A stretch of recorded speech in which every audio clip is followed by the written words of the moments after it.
Con vuestro permiso me voy a quitar el guerrero del antifaz, porque de aquí a allí no creo que ni me llegue ni os llegue.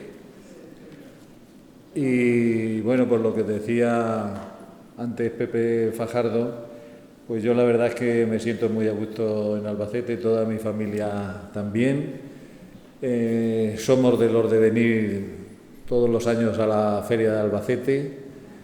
La verdad es que nos sentimos bastante manchegos, somos de la parte norte de Murcia, entonces el calor que hace en Murcia y las tierras de regadío y la huerta, en Jumilla no lo tenemos, lo que tenemos es fresco igual que aquí. Que yo tenía un jefe que decía, es en el único sitio que conozco que al frío le dicen fresco, pero claro, es que hace más fresco que en Murcia.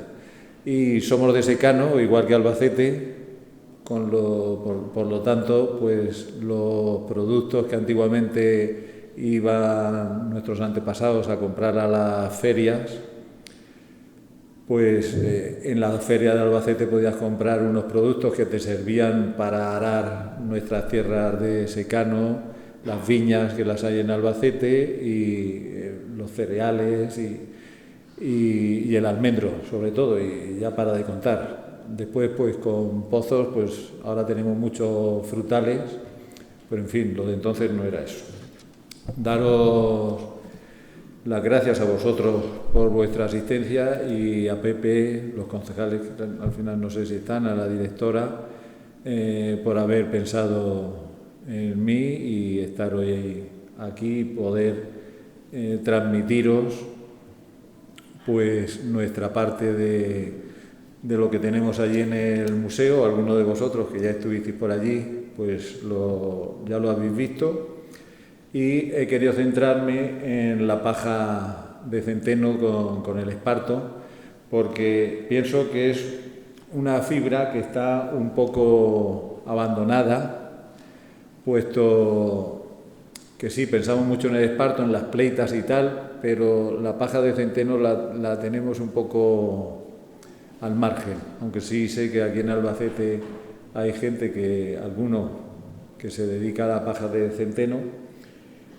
Y luego, pues, deciros que, bueno, pues antiguamente el campus Espartarios, que llamaban los romanos, pues estaba en toda esta parte del sureste español, y Jumilla pues se encuentra dentro de este campus Espartarios. Aquí he puesto una foto que está en el límite del término de Cieza, mirando hacia adentro, hacia Jumilla. Todo ese espartizal es de Jumilla. Nosotros en Jumilla tenemos 1000 kilómetros cuadrados de término y en todo el término municipal todos los montes tienen esparto, con lo cual, pues hasta que no llegaron mitad de los años 60 y el esparto se devaluó a consecuencia de las bolsas de plástico, que yo las odio, no sé si será por eso, pues estamos ahí en esa zona que luego continuaba hacia Albacete, pero bueno, ahora mismo pues tenemos muchas hectáreas que están alrededor de Jumilla, Cieza, Calasparra, Yecla y Ellín. Y bueno, por lo que decía antes Pepe, pues comentaros que nosotros estamos en una zona y muy vinculados a la provincia de Albacete. Por ejemplo, dentro de la denominación de origen del vino de Jumilla, pues 6 pueblos son de Albacete: Onturdo, Barra, Albatana, Fuente Álamo, todos los que circundan el término de Jumilla, y Jumilla, que hace de capital de esa zona. Con lo cual, pues nos sentimos bastante manchegos nosotros también. Y bueno, pues visto lo del esparto, pues con la paja de centeno pasaba lo mismo que pasaba aquí en Castilla-La Mancha. No teníamos lluvia, y con lo cual, pues uno de los recursos naturales que teníamos y que seguimos teniendo, pero ya mucho menos, pues es la siembra del centeno, de la paja, del centeno, del trigo y de la cebada.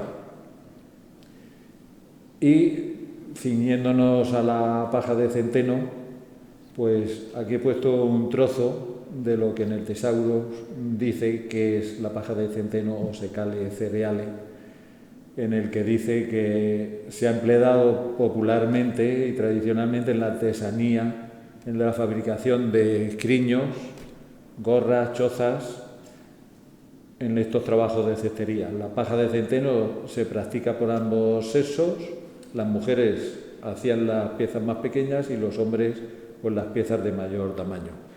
Y una de las cosas que sí que nos acordamos todos y lo vemos es que en Asturias, pues en esas casas de piedra que tienen el techo de madera con paja, pues es paja de centeno. O sea que ellos siguen utilizando bastante la paja de centeno. Dentro de la paja de centeno, el nombre tradicional que recibe en los utensilios que se hacían de paja de centeno, según el diccionario de la lengua, es escriño.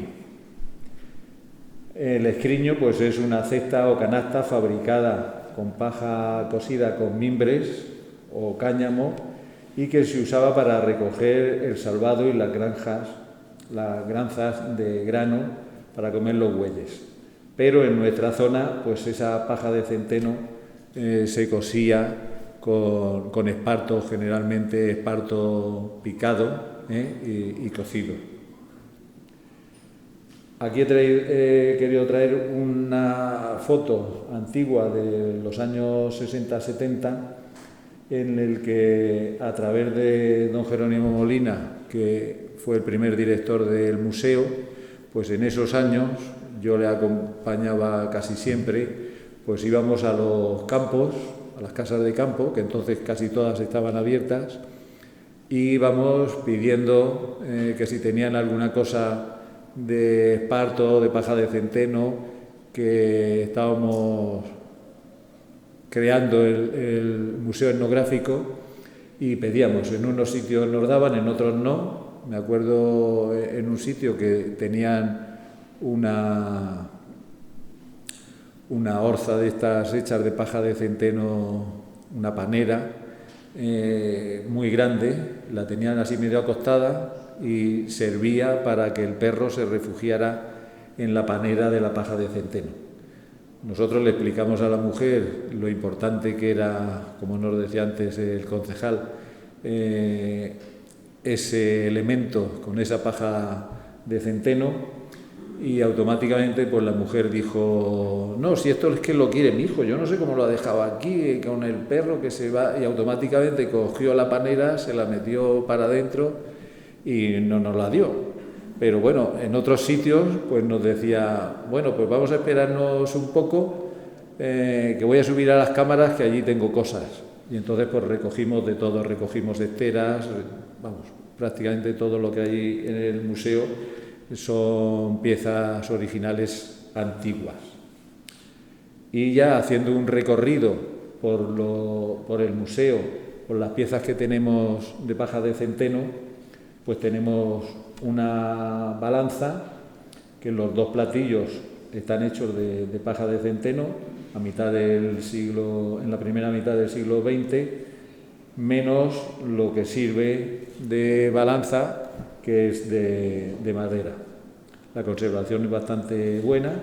Deciros también, iréis viendo donde pone Museo Etnográfico ET89, corresponden a las fichas que cada uno de los elementos que tenemos en el museo tienen su ficha con el nombre del donante, de dónde es y cómo está hecha. Este, por ejemplo, es de los primeros, que es el número 89. Luego, en algunos sitios veis escriños, es que prácticamente son todos. Lo que pasa es que sí los hemos ido diferenciando, porque es un escriño de una panera o un escriño, como en este caso, que el que lo hizo lo tituló como cesto. Está hecho con paja de centeno, con el cosido tradicional en espiral, que aquí lo vemos aquí lo vemos muy bien, todas las espirales del esparto, y luego, pues para hacer las asas con objeto de darle mayor consistencia, en vez de coserlas simplemente aquí, pues bajaba unas tiras de pleita que daban la vuelta por la otra parte, subían y les dejaban 2 asas a cada lado. Es un escriño que lo tenemos muy bien conservado. Aquí tenemos una de las paneras, que también en los nombres que tenemos en las fichas, en unos sitios lo tenemos como paneras y en otros lo tenemos como panadera. No sé aquí en Albacete o en la zona si se le llama panera o se le llama panadera. Quizás a lo mejor panaera. Bueno, pues allí pone panadera, pero bueno, viene de la misma palabra.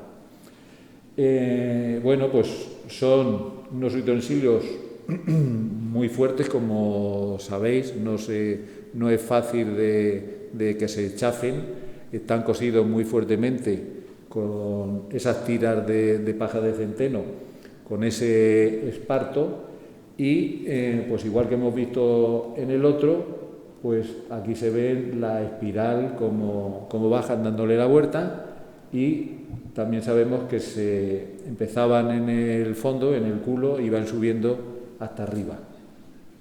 Este tiene una altura de 53 centímetros y tiene esta tapa, que hemos visto que ahí tenéis varias tapas hechas, y todas las tapas prácticamente son en este sentido, que nosotros allí en el museo la tenemos tapando aquí, pero que realmente tiene una ficha propia, no la trajo el mismo señor que hizo la panera. Y pues son ir haciendo aros, ir cosiéndolos uno encima de otro. Esto, si vemos la estructura, es muy parecida también a las estructuras de los cucos de aquí de la provincia de Albacete, que el techo, algunos son completamente redondos, pero otros tienen esta misma forma. Aquí tenemos otra panera o panadera, es la mayor que tenemos, de mayor altura, y esa forma abombada ha hecho que se deforme algo. Lo que sí tiene es que conserva la tapa, y esta es más difícil de perderse porque está unida al cuerpo con una tira de esparto. Entonces no se puede perder, como nos ha sucedido en la otra que hemos visto antes. Luego, dentro de los utensilios que se conservan en el amasador, pues está este tipo de escriños, que como decía antes, están hechos tan fuertes, tan unidos la paja de centeno con el esparto. Aquí vemos el sentido igual en espiral, que aunque echaras harina, como en este se utilizaba, pues no se salía la harina. Luego, dentro del mismo sitio del amasador, tenemos ahí en el museo pues esta especie de bandeja muy prieta, en el que sabemos, según el que se lo donó en su tiempo, que se utilizaba también para el pan y para la harina. Está datado en el primer cuarto del siglo XX. Tiene un diámetro de 34 centímetros y 7 centímetros y medio de altura, y excelentemente muy bien conservada. Deciros que quizás no sé aquí si tenéis con cierta frecuencia os aparecen este tipo de escriños, pero allí en Jumilla lo único que tenemos es este, no hemos encontrado más. Luego, este es de una colección particular, es muy pequeño y se utilizaba para llevar a la mesa o lasar, utilizarlo como salero o como azucarero. Son pequeños, tiene 11 centímetros aquí de boca y 7 centímetros solamente de altura, pero le pasa lo mismo. Puedo deciros que yo lo he visto con sal y por fuera no tiene absolutamente ninguno, no se escapa absolutamente nada. Luego tenemos dentro de los escriños de paja de centeno, aquí se ve muy bien la forma de hacerlo en espiral.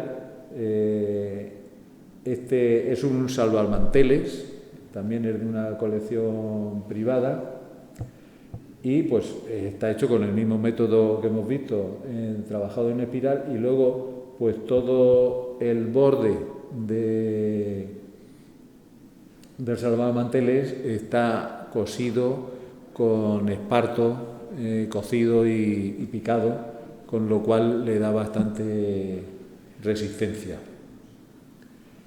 Luego tenemos este cesto, que a mí es una de las piezas que me encantan, está muy bien hecha, tiene su tapadera, la tapadera lleva aquí un enganche para que a través de este asa grande que lleva, pues no se escape. Sirve para llevarlo con un asa y aparte pues no perdemos la tapadera. Y estaba destinado pues a llevar la comida o la merienda al campo. Yo me acuerdo de mi tío, que aún llegué ahí muchas veces con él en el carro al campo, y él le decía merendera. Llevo la merendera. Luego pues tenemos este cesto que es durísimo, está hecho igual que todos los demás, con la paja de centeno y en espiral, pero luego tiene unos rebordes que tiene aquí de recincho, que le da mucha fuerza. Luego ese mismo recincho, si pudiéramos darle la vuelta y verlo desde abajo, todo el fondo es una tira de recincho también. Y luego tiene este asa que le dieron un toque de color al fabricarlo con unos espartos pintados de azul, por lo que pensamos que se pudo dedicar a la costura, a cosas de costura de la mujer, por ese detalle de color. Es el único detalle de color de lo que hemos visto allí en Jumilla que tiene un estriño. Luego pues están los típicos, estos sí son típicos cestos de pan, que allí en Jumilla sí hemos encontrado bastantes, y es para llevar el pan a la mesa, para sacar el pan a la mesa. Y están hechos pues con estas asas de madera. Y dentro de estas asas de madera tenemos de dos tipos. Esta está hecha con rama de almendro, que el almendro pues es un árbol muy socorrido para todas estas cosas, pero que había que tener una cierta maestría para curvarle, dejarlo en forma de U, luego va cosido en los laterales, porque había que remojarlo y luego echarle agua caliente, y con agua caliente durante días, pues poco a poco ir cerrándole pues unos pocos centímetros hasta que tomara esa forma. Y con algunos de los que nos han llevado estas cosas, alguno mayor, pues nos han dicho que no creáis que esto lo hacían así y ya estaba, que muchos se les seguían rompiendo a pesar de que ellos sabían cómo hacerlo. Luego tenemos el otro hemos visto que tenía una tapa totalmente plana, este tiene una tapa abombada, y luego pues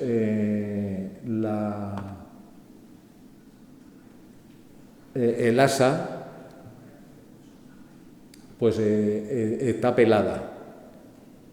porque al pelarla se hace más resistente. Si la dejas con la misma cáscara que lleva, sin pelarla, pues te puede durar menos, te entran más xilófagos y cuesta más también hacerlo.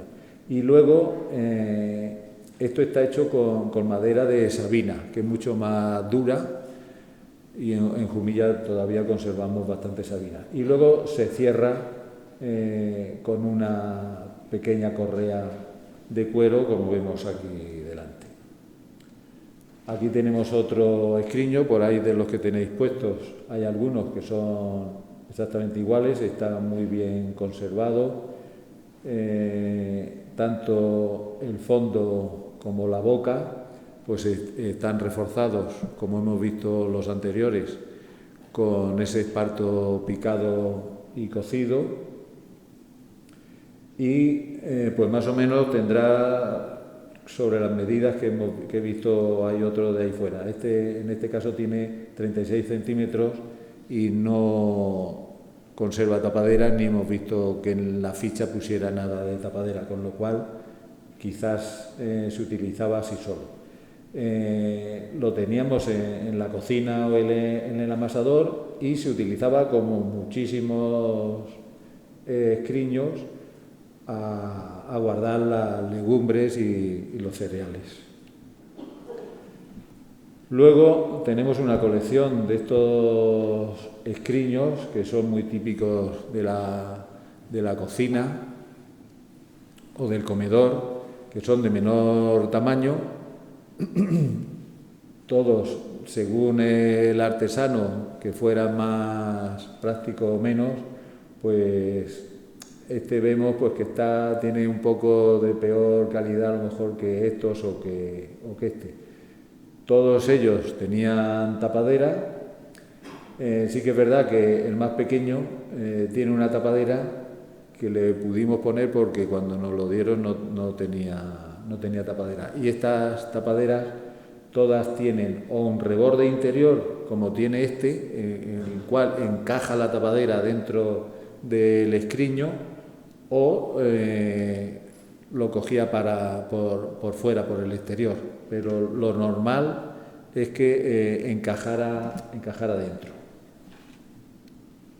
Bueno, aquí podemos hablar poco porque ya los hemos visto y os he explicado más o menos. Este es el mismo que hemos visto antes, que, como os decía, era para utilizarse para garbanzos o lentejas.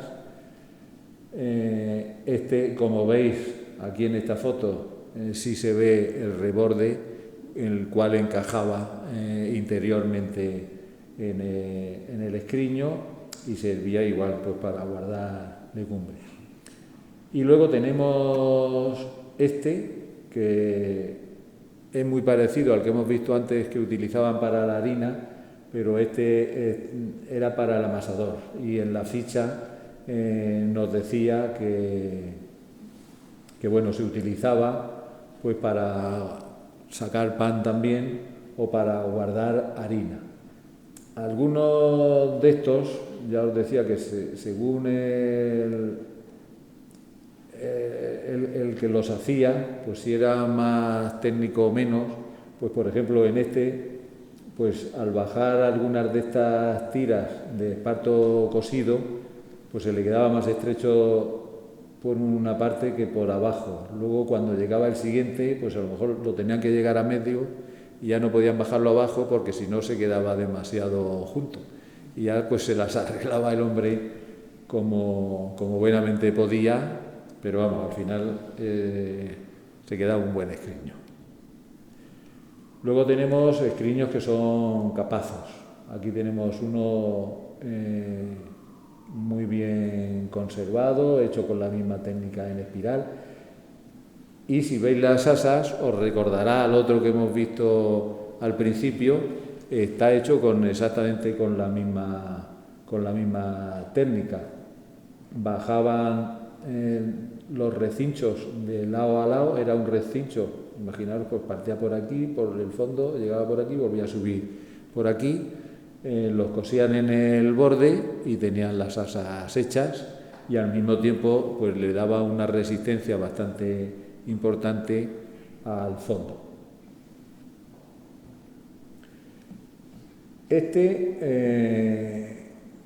Yo le tengo mucho aprecio, aunque está el pobre hombre bastante deteriorado. Es bastante grande respecto a los escriños que conocemos en el museo, y le tengo bastante cariño por varias partes. Lo primero es por el nombre. No he encontrado el nombre en otro sitio, ni pone Capazo Grande, ni pone Capazo, ni pone Orón. Y además luego en la ficha el que lo donó hizo hincapié en que se pusiera en la ficha que no le pusiéramos otro nombre, que esto se llamaba Orón. Suena así como a grande, y la verdad es que es grande, tiene 60 centímetros en la parte de arriba. Las asas no llegan a bajar abajo, que sería a lo mejor lo lógico para tener más refuerzo. Sí tenía unos refuerzos laterales, que le vemos aquí, que están hechos con tiras de madera de almendro, y luego tiene unas maderas puestas aquí alrededor en la parte de arriba, porque debieron utilizarlo para algo que pesara bastante, y se tuvo que ir rozando en la parte de arriba. Y a mí incluso me da la sensación de que esta madera era de las famosas sardinas, de donde vendían las sardinas de las cubas, las sardinas de Cuba, y esto parece uno de esos flejes de esas cubas. Entonces, bueno, pues está un poco así o así, pero es la única pieza de tanto tamaño, tan grande como esta, aparte del nombre, que es muy singular. Y luego, pasando ya al tema de los torteros, pues aquí tenemos un tortero que no tiene nada que ver con los torteros que vamos a ver ahora, con el tortero de Jumilla. Este está hecho con la técnica del filete, es muy estrecho por lo tanto, y se utilizaba para, conforme iba sacando las tortas del horno, pues ir poniéndolas encima de este tortero.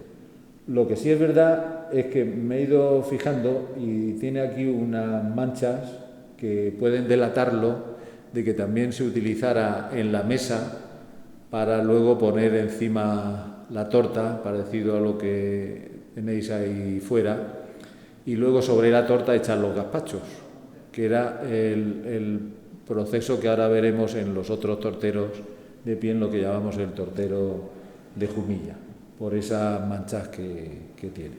Aunque de momento nosotros lo tenemos allí en el amasador.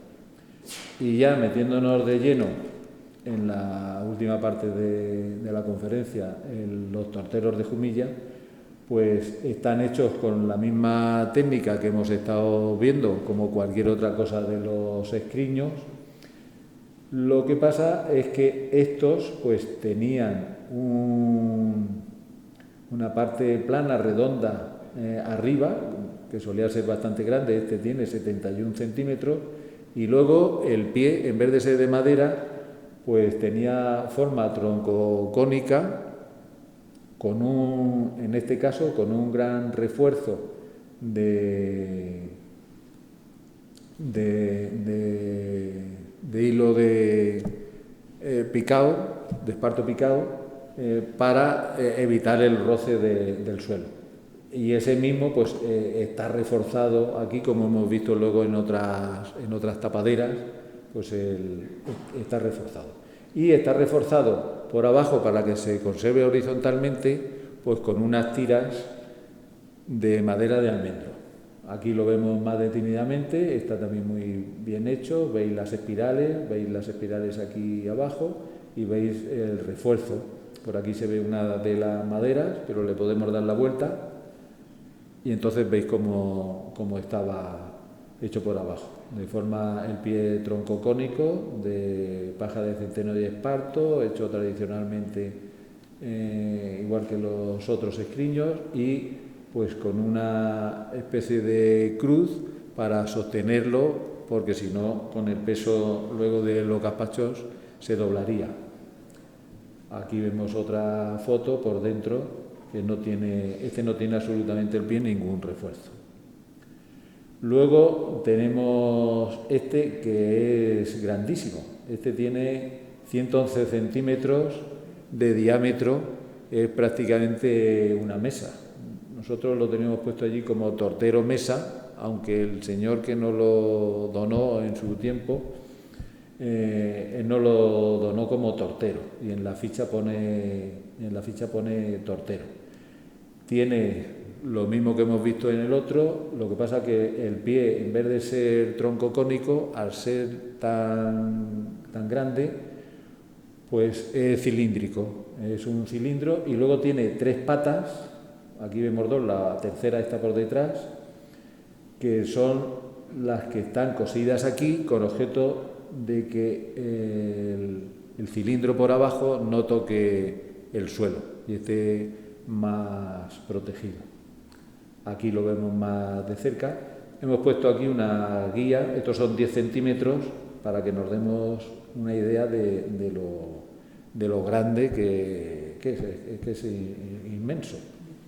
Aquí lo vemos por debajo, que tiene 12 varetas de madera de almendro, como hemos dicho antes, con objeto de sujetarlo, y la verdad es que está muy fuerte, es muchísimo más grueso que los otros, y el cilindro, que aquí se ve muy bien, pues sigue las mismas funciones que hemos visto constructivas de cualquiera de los otros. Y lo que tiene la peculiaridad, que los otros no se pueden desarmar, no se pueden separar el pie de la parte de arriba, mientras que este, al ser tan grande, sí se puede separar. Entonces, lo que le hicieron es que, a modo de las tapaderas que hemos visto de los escriños pequeños que van encajadas sobre el escriño pequeño, pues le han hecho aquí igual, con objeto de encajarlo por fuera. Este es el cilindro de abajo, muy reforzado con el esparto picado y tal, y aquí lo podemos ver lo bien hecho que está, atando fuertemente las madejas de la paja de centeno con el esparto. Y luego, pues aquí tenemos a la criatura principal de la conferencia de hoy, que es el que me he traído, es el que mejor conservado lo tenemos y el que le dio nombre pues a los otros. Está hecho semejante, no es exactamente igual, todos tienen, si habéis visto, cada uno tiene su peculiar forma de hacerlo, aunque la estructura y la parte de arriba todos están hechos iguales, todos siguen los mismos cánones de los escriños. Este está reforzado con unas tiras de madera de rama de almendro ventricales que los otros no tenían, y este lo que tienen son 3 patas, igual para protegerlo del suelo, pero son patas distintas a las otras. Estas son unas patas de unos 10 centímetros, pero están puestas horizontales y cosidas a la parte de abajo del escriño. Deciros que este me ha llevado de cabeza durante muchos años. Bueno, aquí lo vemos más de cerca, vemos las patas de abajo, vemos la parte de arriba donde se ponía la torta, lo vemos igual que hemos visto los otros por abajo. Las maderas están hechas de fábrica, no como las otras que hemos visto que en algún caso las han sujetado después. Estas están hechas en el momento de hacer todo el tortero al mismo tiempo. El borde está recrecido un poco hacia arriba, de modo que cuando se ponga la torta de gazpacho y le echemos el gazpacho encima, pues que no se pueda salir el gazpacho por algunos de los lados. De ahí que tienen esa estructura. Y bueno, es que si no desvelo... Bueno, deciros que, como había empezado a decir antes, que llevo unos años detrás de poner, porque Fajardo, cuando ha ido por allí y ha visto eso, a mí me cabía la duda de si estaban hechos todos por alguien que se inventó esa forma, ese tortero, y luego pues fue haciendo unos cuantos o no. Pero ahora, conforme habéis visto todos, cada uno tiene dentro de la técnica común de los escriños, pero está hecho de una manera distinta, ¿no? Y en los otros, en todos pone recogido y donado por don Jerónimo Molina, que fue el primer director del museo, que es el que le da nombre al Museo de Etnografía. Pero este ponía el nombre del artesano. Pero tuvimos la desgracia de que cuando se pasó el chico, el becario que pasó la ficha, pues se equivocó en el apellido, puso un apellido francés de primer apellido, y luego la calle la puso bien, pero el número de la calle también lo cambió. Y he estado preguntando a vecinos para arriba y para abajo, nadie lo conocía. Y aunque os parezca mentira, ayer, una vez que ya tenía la conferencia hecha, pude localizar a quien hizo el tortero, porque con objeto de traerlo aquí pues un poco más presentable, me lo llevé, lo limpié, lo hice como hacían antiguamente con los capazos, lo limpié con agua a presión y tal, y entonces me di cuenta que llevaba una etiqueta metida por ahí entre medias de aquí del tortero, y antes, para que no se mojara, vas a echar el puro esta tarde que le estoy dando a esto sin parar. Saco la etiqueta y entonces ponía Vicente Carrión Hernández, y en todo lo que tenemos ahí en el museo pone Vicente Cordonau Hernández, y luego en la dirección es Barón del Solar, la calle sí está bien, pero en la ficha pone Barón del Solar 37, que eso corresponde ahora mismo con el centro de especialidades. Allí no podía vivir nadie, pero yo me acuerdo de antes de que hicieran el centro de especialidades, allí era un solar grande que nunca ha habido casas. Luego no podía ser el 37. Y preguntando arriba y abajo, nadie conocía a este hombre. Pero claro, en esa etiqueta ponía 73. Cambió, en vez de 37 en vez de 73 puso 37, con lo cual ayer mañana me fui al 73, no había nadie, y la vecina de al lado me dijo, no, esto está alquilado y tal, pero es de fulano de tal, ahora si estará trabajando ahí, que tiene la fábrica.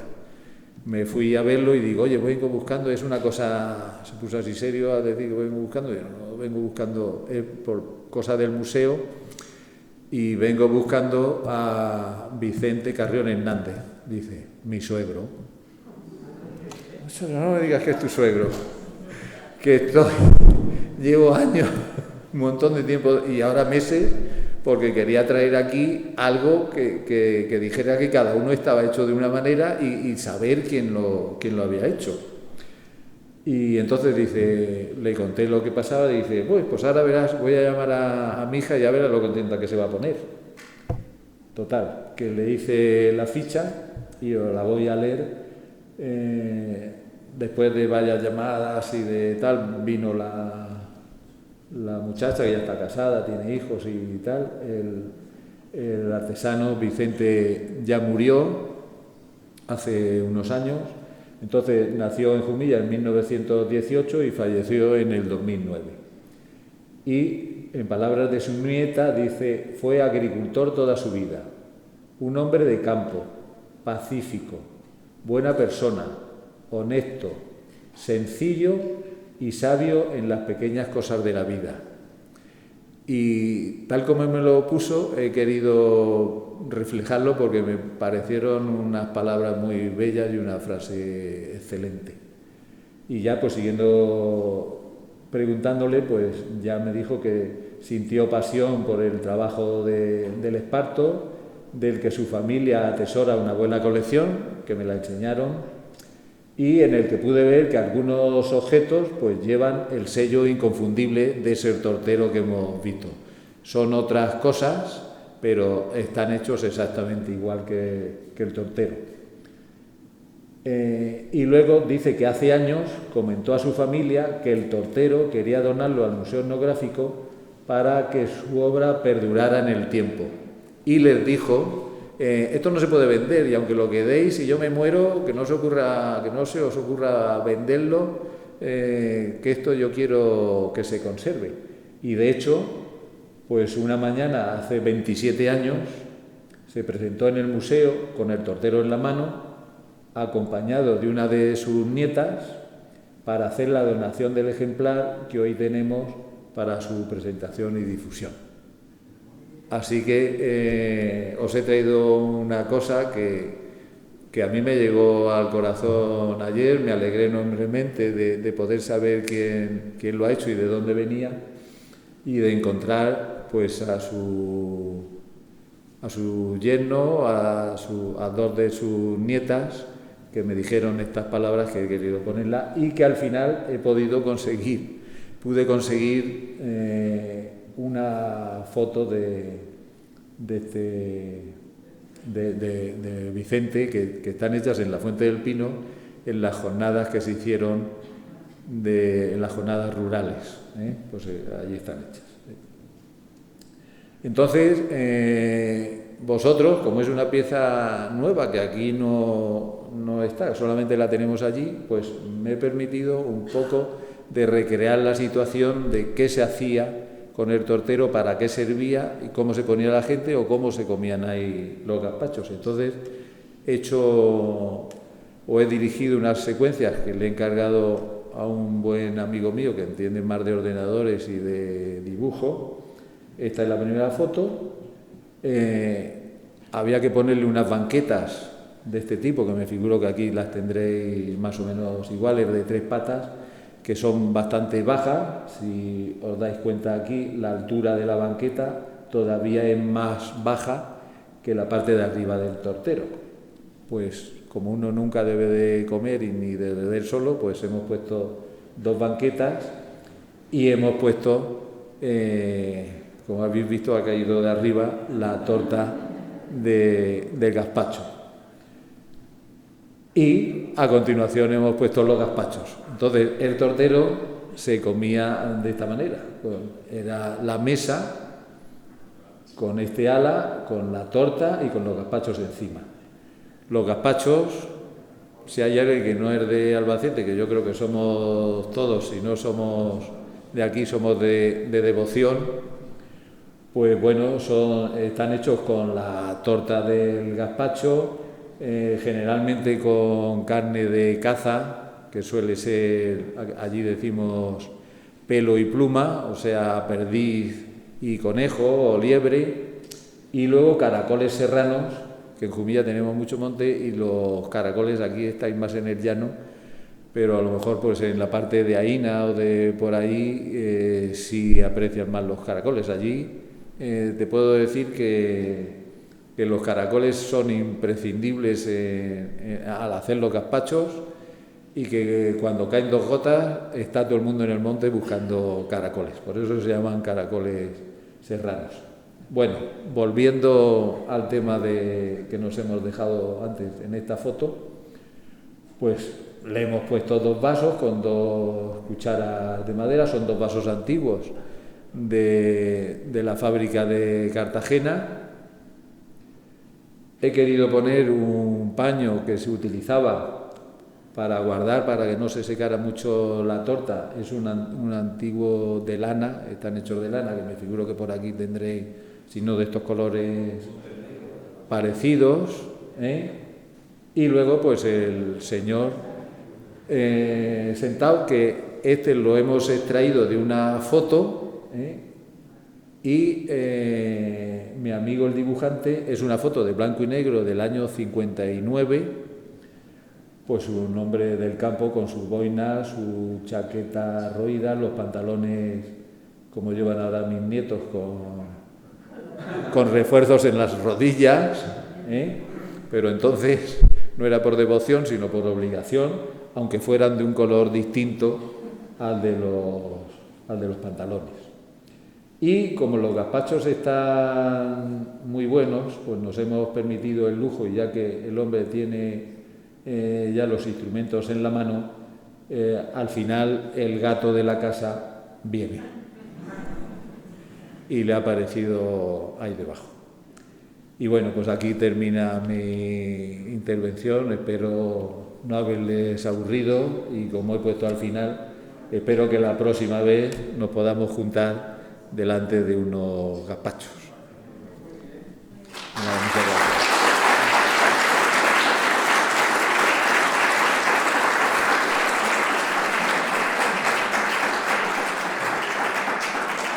Aquí sí he traído los nombres, he querido ponerlos, pues Eduardo Gea, que es el que me ha hecho los dibujos y los arreglos del restaurante Casa Sebastián, que es el que me ha dado los gazpachos, la casa de Paco Lozano, que ahora la veremos, la foto del viejo que hemos visto último es de José Antonio Tomás, un fotógrafo que ya murió, y la foto de Vicente, el artesano, es de Juan Canicio, un fotógrafo profesional.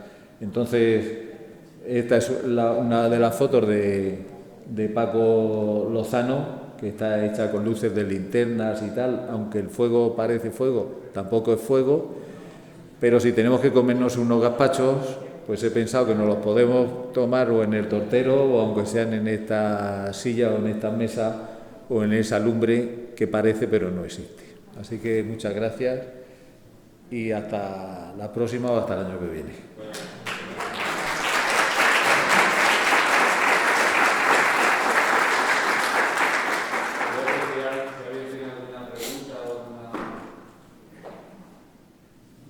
Yo tengo una pregunta. Muchas veces utilizaba la gente la zarza, la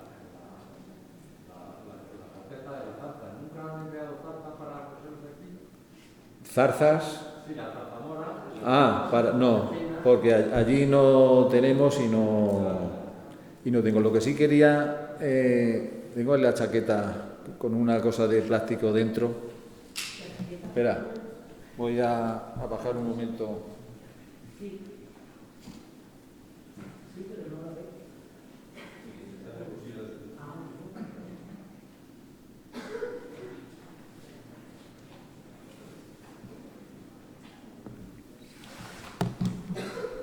Se lo he dicho antes a Fajardo, ya que me has preguntado por coser y tal, pues me he acordado de una pieza que he recuperado hace unos días, que es pues lo que nosotros llamamos allí un talí o un palillo para arrancar esparto, pero yo no había visto nunca ninguno. Este que he podido conseguir es muy antiguo.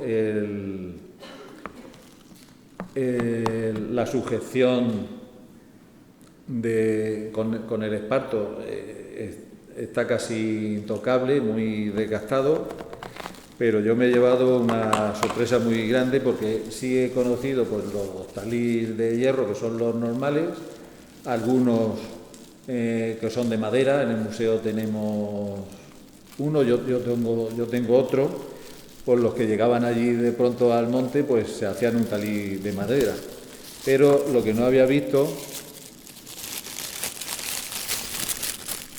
era un talí de hueso que debe de ser de una pata de cabra o algo así, perforado, la verdad es que es muy antiguo, el cordón tiene hasta agujerillos de xilófagos y bueno, se ve brillante y más pelado por una parte del desgaste de arrancar el esparto, pero bueno, pues es un taliz digno de un museo, de conservarse y yo no sé, me lo he querido traer aquí por enseñároslo, por si vosotros habíais visto algo, porque yo no es lo primero que veo. Si quiero mandarlo a que me digan a ver si me pueden decir exactamente lo voy a mandar al IGME, el Instituto Geológico, que allí estudian huesos de animales y en cuanto lo vean me van a decir de qué animal es y más o menos pues si me pueden decir de la edad que tiene, pero vamos, para mí es una joya y un tesoro, aunque sea un hueso, con un trozo de esparto, ¿eh? Si ahora le queréis echar un vistazo, pues yo me lo he traído para enseñaroslo a vosotros. Bueno, si alguien me he quedado a mitad de... Pero bueno, ya te he contestado que no, porque allí no hay zarzas. Entonces se cosía de hierro, con agujas de hierro. ¿Alguna pregunta más? Bueno, nada, pues muchísimas gracias, Cayetano, por ilustrarnos y... Espero no haberos cansado. Alguien que hacemos los más falsos, este año no puede ser. Bueno, ya que no los habéis hecho aquí, yo he traído unas raciones.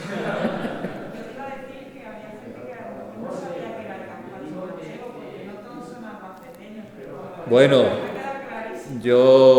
lo he dicho al principio, digo, aunque creo que todos somos de Albacete y sabemos, o somos de La Mancha. Nosotros de Jumilla, pero estamos pegados a La Mancha y luego el plato tradicional de Jumilla son los gazpachos, igual que aquí, pero por si alguien había, lo que sí os he visto más de cara de extrañeza son los caracoles, pero allí sí seguimos teniendo caracoles y ya os digo que están muy apreciados y muy buscados. Daniel, ¿querías comentar algo, Daniel? Digo que los gazpachos no teníamos que comer cucharas de pasto. Yo las que he puesto son de madera y son antiguas, son del museo, esas son cucharas antiguas de madera. Pues nada, pues muchísimas gracias y aplausos. Nada, gracias a vosotros.